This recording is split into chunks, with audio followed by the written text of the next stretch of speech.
Cumprimento a todos com a paz do nosso Senhor Salvador Jesus Cristo. Para quem está nos assistindo pela primeira vez, eu sou o Jorge Levi, congrego na Assembleia de Deus de Prados, Minas Gerais. O canal Jorge Levi está apresentando Momento EBD, no qual estamos comentando as lições bíblicas editadas pela CPAD. Nós estamos no quarto trimestre, no qual nós estamos estudando o tema As Promessas de Deus. Confia e viva as bênçãos do Senhor, porque fiel é o que prometeu. E nós estamos na lição 3, que tem por título Promessa de Deus para a Igreja. O texto áureo: pois também eu te digo que tu és Pedro, e sobre esta pedra edificarei a minha igreja, e as portas do inferno não prevalecerão contra ela. Mateus capítulo 16, versículo 18. A leitura bíblica em classe está em Mateus capítulo 28, versículo 18 ao 20. Depois, Marcos capítulo 16, versículo 15 ao 18. Depois, Atos capítulo 1, versículo 6 ao 8. Não vou estar lendo, mas aqueles que acompanham a escola bíblica unical, não deixe de estar lendo a leitura bíblica em casa. Vamos à introdução.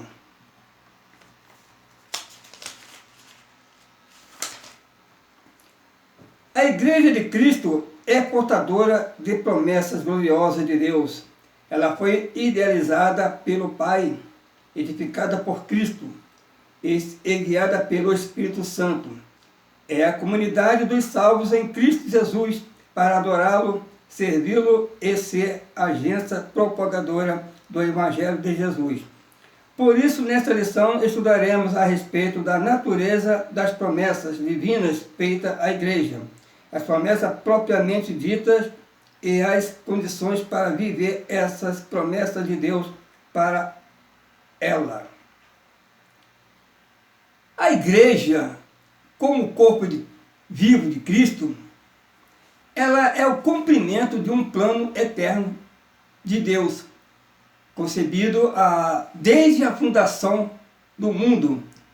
Ela não é apenas uma instituição ou uma comunidade de crentes, mas a expressão viva da presença de Deus na terra, sendo edificada pelo sacrifício de Cristo e sustentada pelo poder do Espírito Santo. As promessas de Deus para a igreja não são meramente declarações futuras, mas são realidades que moldam a sua identidade, missão e destino. Nessa lição vamos estar explorando a profundidade dessas promessas, entendendo sua natureza, seu propósito e as condições necessárias para que a igreja possa vivê-las plenamente, refletindo assim a glória de Deus em meio ao mundo. Vamos para o primeiro tópico, a natureza da promessa de Deus para a igreja.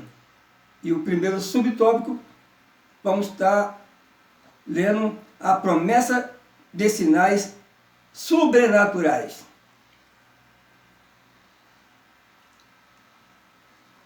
O Evangelho sobrenaturais, no caso, está lá em Mateus, capítulo 28, versículo 18 ao 20, revela o estabelecimento de grande comissão de Cristo para seus discípulos. Nesta comissão, 3 palavras resumem a tarefa: ide, ensine e batize. Em Marcos 16, temos uma promessa de que sinais sobrenaturais ocorreriam para confirmar a obra da grande comissão. Dessa forma, como igreja de Cristo, ao proclamar o Evangelho, ou seja, proclamar a mensagem de arrependimento e salvação, devemos esperar que milagres em nome de Jesus aconteçam como realidade de que o reino de Deus está agindo no mundo. Portanto, estamos diante de uma promessa de confirmação da obra de evangelização. A promessa de sinais sobrenaturais à igreja é uma manifestação do poder divino atuando no meio dos crentes, confirmando a veracidade do Evangelho e a presença do Espírito Santo. No caso que Jesus afirmou que esses sinais seguirão aos que creem. Está lá em Marcos 16, versículos 17 e 18. Vale destacar que os milagres como cura de enfermos, expulsão de demônio e outros atos extraordinários são evidência do reino de Deus em ação.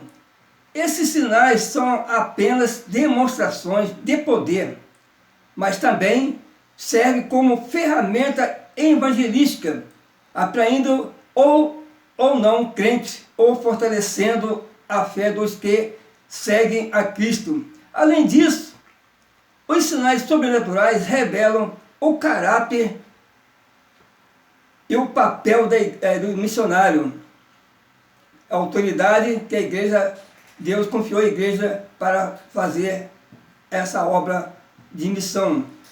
Portanto, essa promessa de sinais é uma confirmação contínua da obra redentora de Cristo e do poder transformador do Espírito Santo que opera através da igreja, aqueles que são salvos em Cristo Jesus.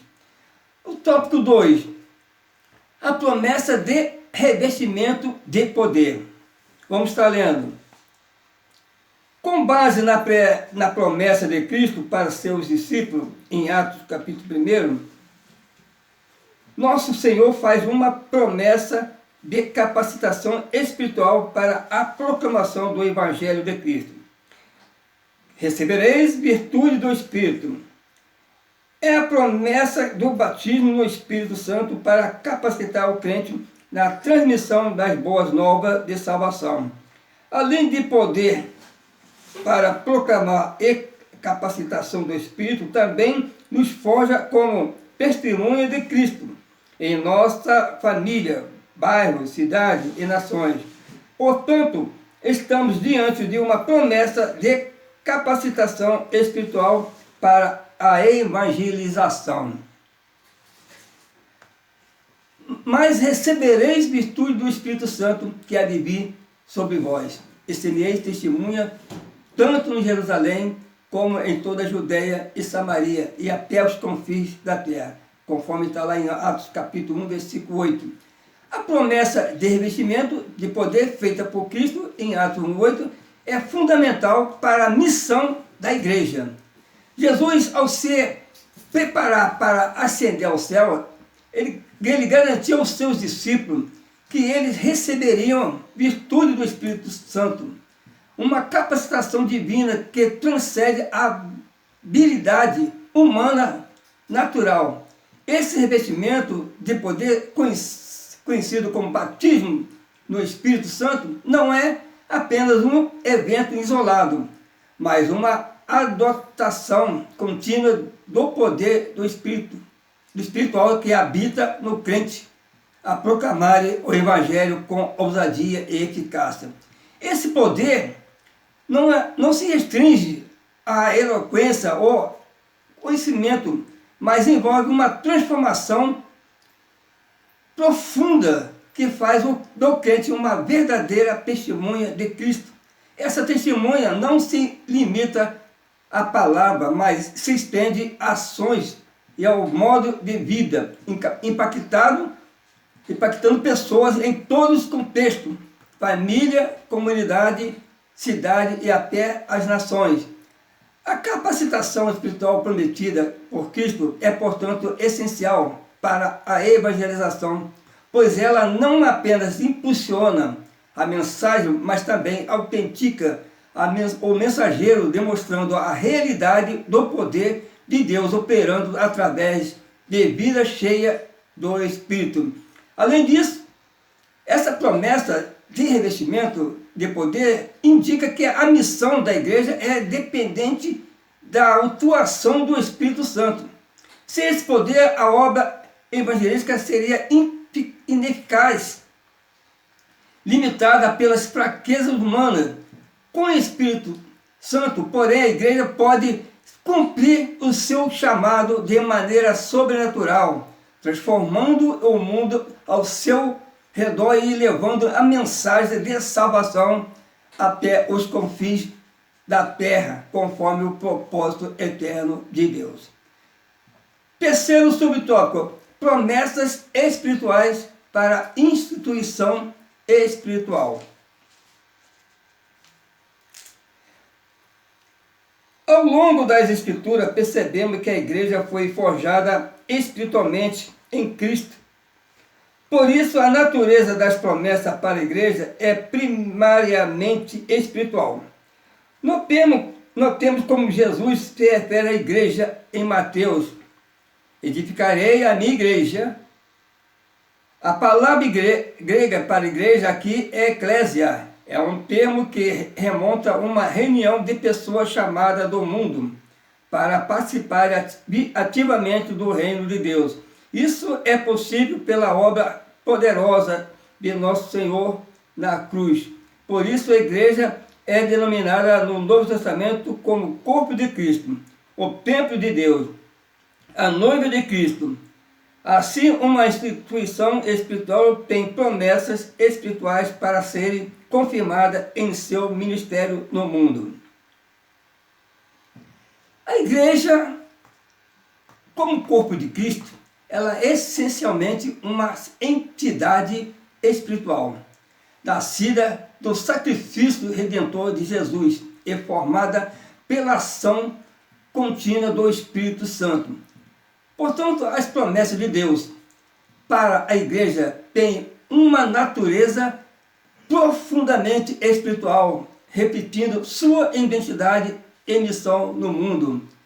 Quando Jesus declarou: edificarei a minha igreja, que é lá em Mateus 16:8, ele não se referia a uma construção física ou uma organização humana, mas uma comunidade espiritual que transcende o tempo e o espaço, composto por todos aqueles que foram redimidos, chamados para ser parte de seu corpo. As promessas espirituais para a igreja incluem, mas não se limita à presença constante de Cristo. Eis que estou convosco todos os dias. Mateus capítulo 28, versículo 20. A liderança e a orientação do Espírito Santo, a santificação progressiva dos crentes é a vitória final sobre o mal. Essa promessa garante que a igreja será fortalecida, guiada e preservada até o fim dos tempos, independentemente das adversidades que venha enfrentar. E além disso, por ser uma instituição espiritual, a igreja é chamada a viver e operar uma dimensão que vai além do natural. As promessas espirituais que eles são conferidas permitem que ela se manifeste a realidade do reino de Deus aqui na terra. Isso se expressa na sua capacidade de discernir as coisas espirituais, de ministrar cura e libertação, de proclamar a verdade com autoridade e de viver uma vida de comunhão íntima com Deus. E essas promessas não apenas moldam a vida interna da igreja, mas também a capacitam a cumprir a sua missão de ser luz e sal no mundo, apontando para a realidade do reino vindouro. Portanto, a natureza das promessas de Deus para a igreja reflete sua essência espiritual. Essas promessas não são apenas conforto futuro, mas realidade presente, que transforma a vida dos crentes e fortalece a igreja para que ela cumpra o seu propósito divino no mundo.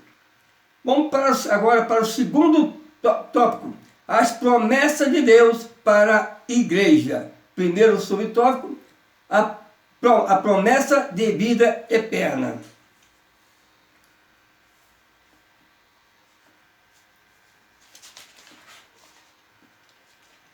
O estabelecimento da grande comissão do nosso Senhor, como vimos em Mateus 28, em Marcos 16, constatamos que a primeira e grande promessa da igreja é de vida eterna, a salvação em Cristo Jesus.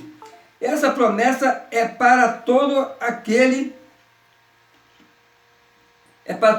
que nele crê.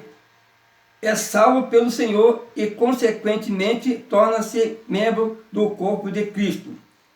A igreja de Deus vivo, desde o primeiro dia de seu arrependimento e fé. A promessa de vida eterna é o coração pulsante do Evangelho.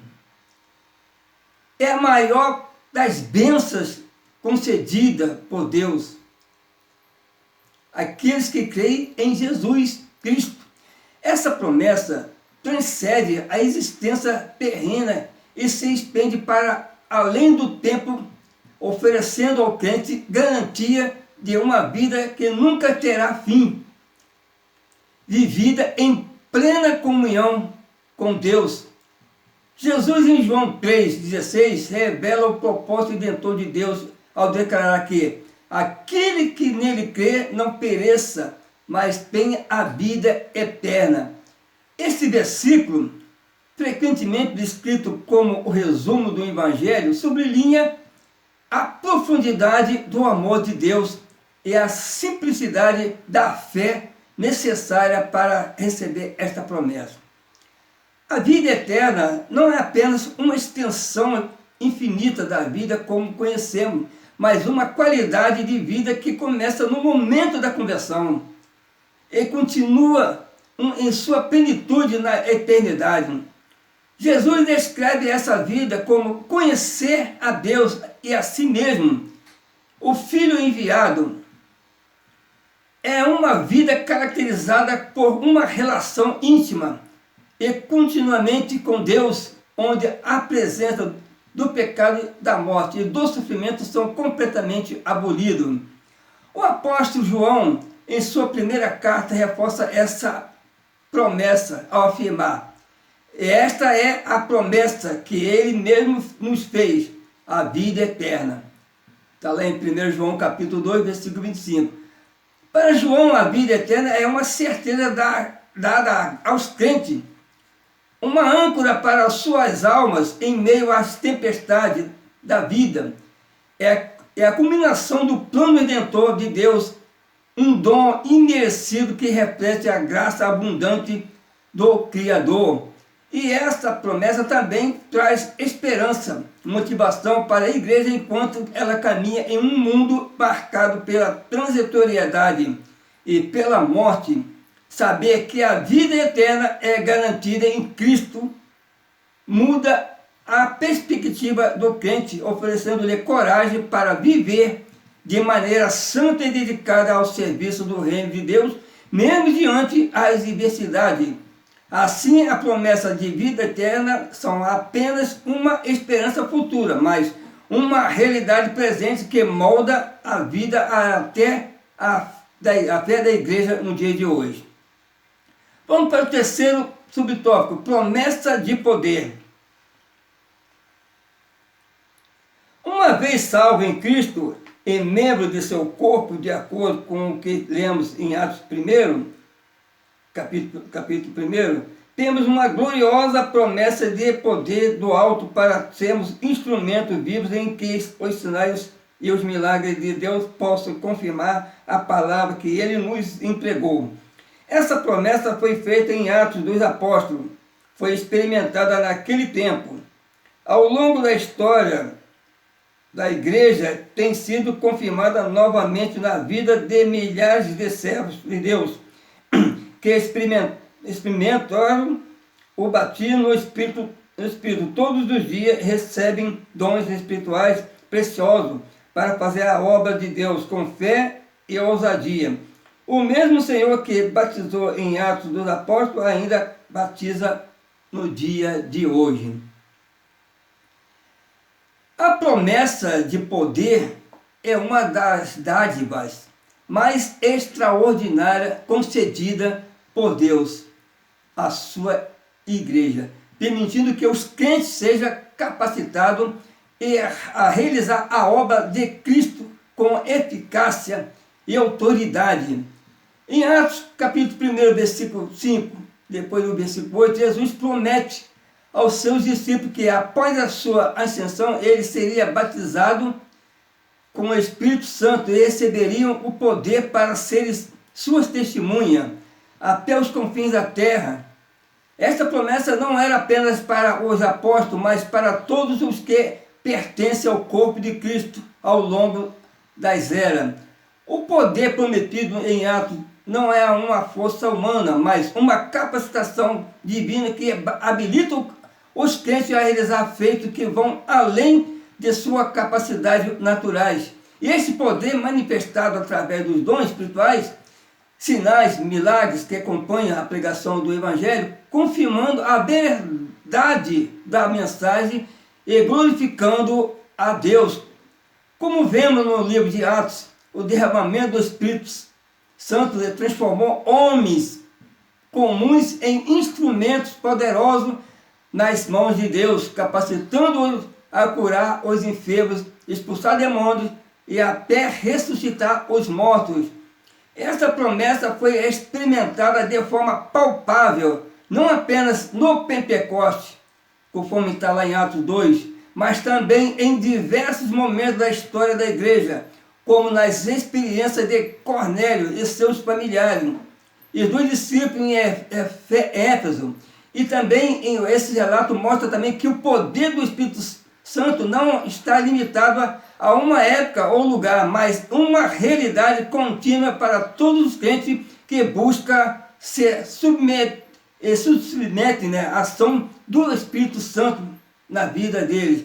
Além disso, ao longo da história da igreja, o batismo no Espírito Santo tem sido uma experiência viva para milhares de servos de Deus. Esse batismo não é apenas uma experiência mística, mas uma dotação de poder para serviço cristão, capacitando os crentes a enfrentar desafios, pregar o Evangelho com ousadia e viver uma vida de vitória sobre o pecado. Os dons espirituais que acompanham essa promessa são ferramentas essenciais para a edificação do corpo de Cristo e a expansão do reino de Deus. O mesmo Senhor que batizou os primeiros crentes em Atos continua a batizar hoje. Ele deseja que a sua igreja, em todas as gerações, seja revestida com esse poder sobrenatural, para que possa cumprir a sua missão de ser luz em um mundo em trevas que nós estamos vivendo. A promessa de poder não é apenas um evento histórico, mas uma realidade dinâmica, acessível a todos os que se rendem ao Espírito Santo, permitindo que ele opere através de suas vidas para a glória de Deus. A glória a Deus. Aleluia, Jesus. Vamos para o terceiro subtópico, a promessa da glorificação do nosso corpo. No mesmo corpo do texto bíblico, em que se encontra a promessa do revestimento de poder, em Atos, capítulo 1, também se encontra a promessa da vinda do Senhor. Varões galileus, por que estáis olhando para o céu? Esse Jesus que dentre vós foi recebido em cima do céu, a vir, assim como para o céu ouviste ir. A palavra de Deus nos mostra que quando o nosso Senhor arrebatar a sua igreja, seremos semelhantes a Ele, porque assim como é, o veremos. Quando o nosso corpo for glorificado, o veremos face a face, e o conheceremos como também Ele nos conhece. Que promessa gloriosa! Lá em 1 Coríntios, capítulo 15, versículo 51 e versículo 52, Paulo escreveu dessa maneira: eis que vou lhes revelar um mistério. Nem todos dormiremos, mas todos seremos transformados num momento num abrir e fechar de olhos, ao ressoar da última trombeta. A trombeta soará, os mortos ressuscitarão incorruptíveis, e nós seremos transformados. A promessa da glorificação do corpo é uma das verdades mais sublimes, esperançosa do Evangelho, apontando para a redenção, quando os crentes experimentarão a plenitude da salvação. É o estágio final de todo o plano da nossa salvação. O apóstolo Paulo descreve a sequência do plano da salvação e glorificação. É o último estágio. E aos que predestinou, a esses também chamou. E aos que chamou, a esses também justificou. E aos que justificou, a esses também glorificou. Romanos capítulo 8, versículo 30. A glorificação acontecerá na volta de Cristo. Receberemos um corpo glorificado a Deus e removerá de nós toda a raiz do pecado e nos colocará em um estado de perfeita comunhão com Ele. Em 1 João capítulo 3, versículo 2, o apóstolo João expressa essa expectativa ao afirmar: seremos semelhantes a Ele, porque assim como é, o veremos. Este versículo mostra a profunda transformação que ocorrerá, não apenas moral ou espiritual, mas física, em que os crentes receberão um corpo imortal e incorruptível. Na glorificação, nossa santificação será completada. Paulo retrata em 1 Coríntios, capítulo 15, versículo 50 ao versículo 54, ele diz que o nosso corpo atual, enraizado pelo pecado e a corrupção, não pode herdar o reino de Deus. Por isso, Deus irá ressuscitar os mortos em Cristo e transformará os que estiverem vivos com um corpo revestido de incorruptibilidade e da imortalidade. Seremos livres da corrupção, do pecado e da morte. Teremos um corpo espiritual regenerado pelo Espírito Santo, livre do pecado e imortal, adaptado para a vida eterna na glória de Deus.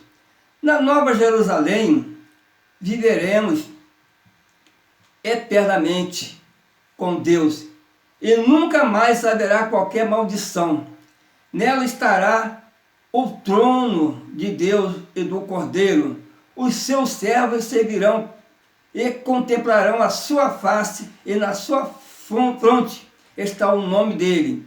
Então já não haverá noite, nem precisa eles de luz, de candeia, nem luz do sol, porque o Senhor Deus brilhará sobre eles, e reinarão pelos séculos dos séculos. Está lá em Apocalipse capítulo 22, versículo 3 ao versículo 5.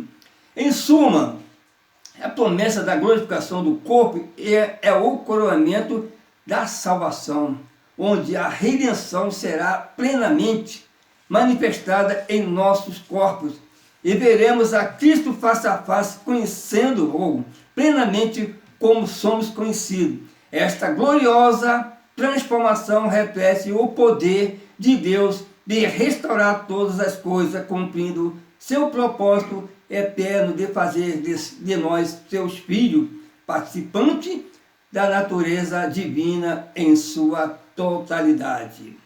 Chegamos ao terceiro tópico: condições para viver as promessas de Deus. E o primeiro subtópico: é preciso crer. A Escritura mostra que perseverar na fé em Deus é condição indispensável para viver o tempo do cumprimento de suas promessas. A Bíblia mostra que Abraão recebeu uma promessa de que seria pai de uma grande nação. Ele creu em Deus, perseverou na fé, e isso lhe foi imputado como justiça. Nesses últimos dias, precisamos reanimar a nossa fé nas promessas de Deus. É tempo de confiar no Senhor e se fortalecer na força do seu poder.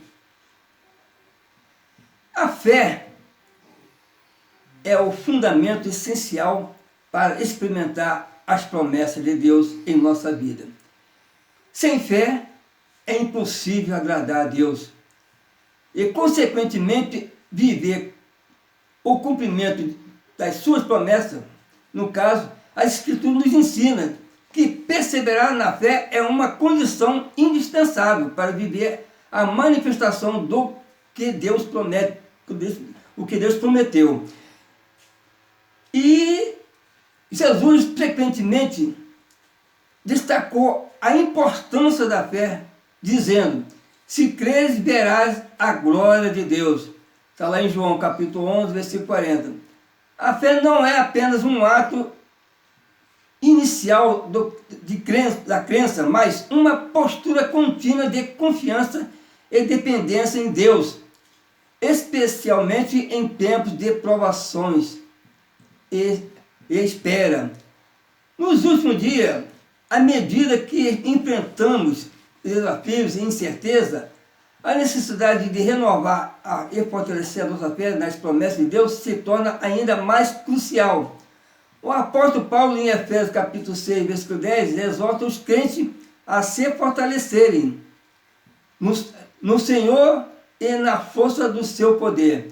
Isso nos lembra que nossa fé não deve estar baseada em nossa circunstância ou em nossas próprias forças, mas do caráter fiel e imutável de Deus. Quando colocamos nossa confiança nele, somos capacitados a perseverar, mesmo quando as promessas parecem distantes ou impossíveis. Crer nas promessas de Deus implica não apenas acreditar que ele é capaz de cumpri-las, mas também de confiar em seu tempo e em seu caminho. A história bíblica está repleta de exemplos de homens e mulheres que, apesar das dificuldades e das longas esperas, mantiveram sua fé inabalável e, como resultado, viram as promessas de Deus se cumprirem em suas vidas.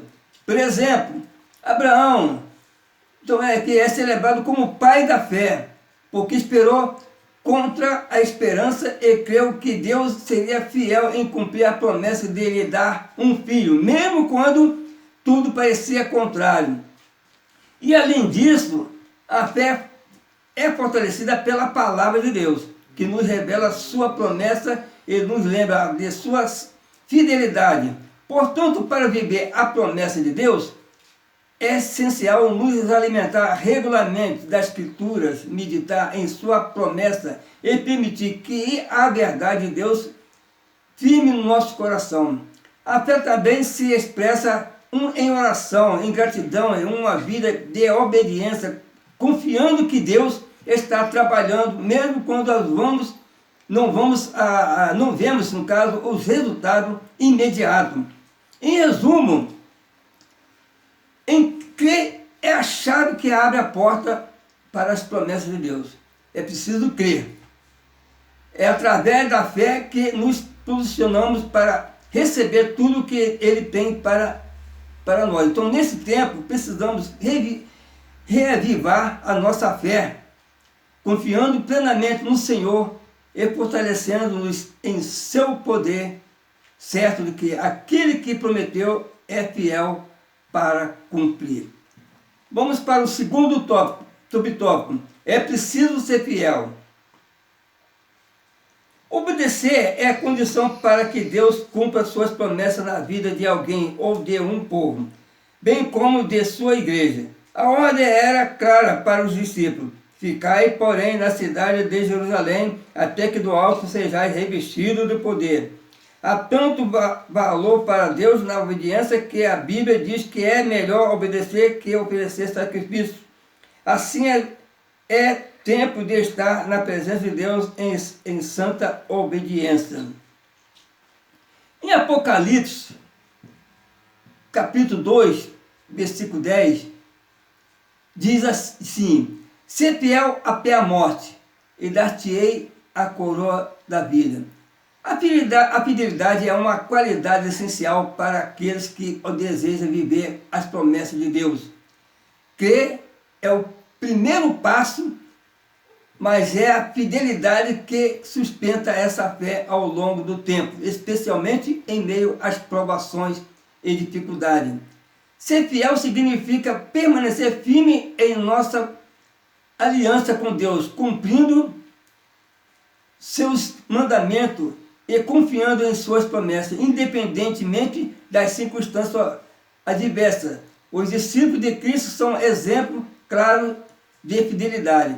Após receberem as instruções do Senhor, em Atos 8, capítulo 1, versículo 8, eles obedeceram, perseveraram em oração e aguardaram a promessa do derramamento do Espírito Santo, que se cumpriu no dia de Pentecostes. Essa fidelidade demonstrada na espera e na obediência foi recompensada com o poder do alto, que os capacitou a serem testemunhas de Cristo em todo o mundo. A fidelidade também se manifesta em situação de grande adversidade, como vemos na vida de Jó e Daniel. Mesmo enfrentando a perda de todos os seus bens, filhos e saúde, manteve-se fiel a Deus, reconhecendo a soberania divina, com as palavras: o Senhor deu, o Senhor tirou. Bendito seja o nome do Senhor. Está lá em Jó, capítulo 1, versículo 21. A sua fidelidade foi recompensada com a restauração e as bênçãos ainda maiores no final de sua prova. Da mesma forma, Daniel, apesar de enfrentar a ameaça mortal na cova dos leões, permaneceu fiel em sua devoção a Deus, orando 3 vezes ao dia, como era o seu costume. A sua fidelidade não apenas o livrou da morte, mas também glorificou a Deus diante de uma nação inteira. A fidelidade é um testemunho poderoso de nossa confiança em Deus e de nossa dedicação ao seu propósito. Jesus, ao falar à igreja em Esmina, exortou: ser fiel até a morte e dar-te-ei a coroa da vida. Está lá em Apocalipse 2, versículo 10. Esta exortação sublinha que a fidelidade pode exigir sacrifício, até mesmo a vida, mas que a recompensa para os fiéis é a vida eterna e a coroa da vitória. Portanto, ser fiel a Deus é mais que cumprir deveres religiosos, é uma demonstração constante do amor, confiança e a lealdade, mesmo nas circunstâncias mais difíceis. A fidelidade nos mantém conectados às promessas de Deus e nos prepara para receber suas bênçãos em plenitude. Que possamos, como Jó, Daniel e os primeiros discípulos, nos apresentar diante de Deus com um coração fiel, sabendo que Ele é fiel para cumprir cada uma de suas promessas. Chegamos ao terceiro subtópico: é preciso obedecer a Deus. Obedecer é a condição para que Deus cumpra suas promessas na vida de alguém ou de um povo, bem como de sua igreja. A ordem era clara para os discípulos: ficai, porém, na cidade de Jerusalém, até que do alto sejais revestido de poder. Há tanto valor para Deus na obediência que a Bíblia diz que é melhor obedecer que oferecer sacrifício. Assim, é tempo de estar na presença de Deus em santa obediência. A obediência a Deus é uma condição fundamental para as suas promessas se cumpra na vida de um indivíduo, de um povo e de sua igreja. Desde o início, as Escrituras enfatizam a importância de obedecer à vontade de Deus como o caminho para experimentar suas bênçãos e promessas. A ordem de Deus, de Jesus aos seus discípulos antes de sua ascensão foi direta: ficai, porém, na cidade de Jerusalém, até que do alto sejais revestidos de poder. A obediência a essa instrução específica foi crucial para que os discípulos recebessem o poder do Espírito Santo, capacitando-o a cumprir a missão de testemunhar em todo o mundo. A obediência, na perspectiva bíblica, não é apenas uma ação externa, mas uma expressão de um coração submisso à autoridade de Deus. No Antigo Testamento, o profeta Samuel destacou o valor da obediência ao confrontar o rei Saul. Eis que obedecer é melhor do que sacrificar. Aqui a obediência é contrastada com o sacrifício, indicando que Deus se agrada mais de um coração que submete, no caso aqui, sua vontade, do que os rituais ou ofertas que não repetem essa submissão. Para Deus, a obediência é uma demonstração de amor e lealdade, enquanto a desobediência revela uma falta de fé e de confiança em seus propósitos. A história do povo de Israel serve como uma advertência poderosa sobre a consequência da desobediência. Muitas das vezes a desobediência levou à perda de bênçãos e ao afastamento de Deus e às duras correções. Em contraste, quando Israel obedeceu à voz de Deus, como o caso da conquista de Jericó, experimentou vitórias milagrosas e a realização das promessas divinas. No Novo Testamento, a obediência continua a ser tema central para a vida cristã. Pedro, ao pregar em Atos 3:19, chama os ouvintes ao arrependimento e à volta à presença de Deus, em um ato que exige obediência. Essa obediência não apenas legalista, mas um retorno à comunhão com Deus, onde suas promessas podem ser plenamente vividas. A obediência é, portanto, uma forma de alinhamento com a vontade de Deus, que abre o caminho para que Ele opere poderosamente em nossas vidas. Chegamos à conclusão.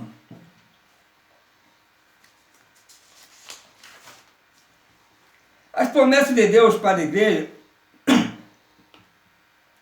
do nosso Senhor Salvador Jesus Cristo são de grande valor espiritual.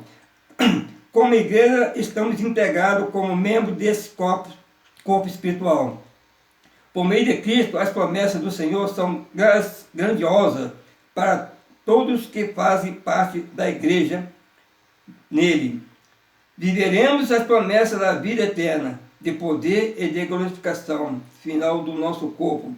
Os planos de Deus para a sua igreja são infalíveis. Aprendemos nessa lição, primeiramente, que as promessas são de sinais sobrenaturais, é uma garantia de que Deus deseja manifestar o seu poder e confiar a sua palavra através da igreja.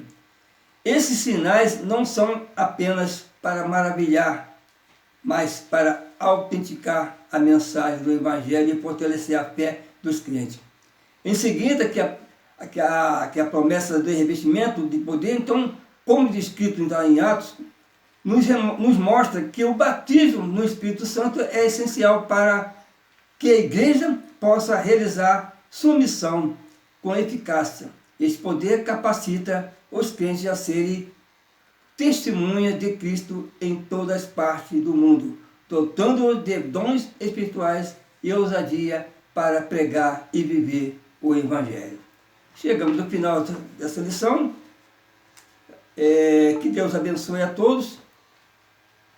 Na próxima lição vamos estar dando continuidade a esse trabalho que é tão maravilhoso, este trimestre, um tema muito satisfatório.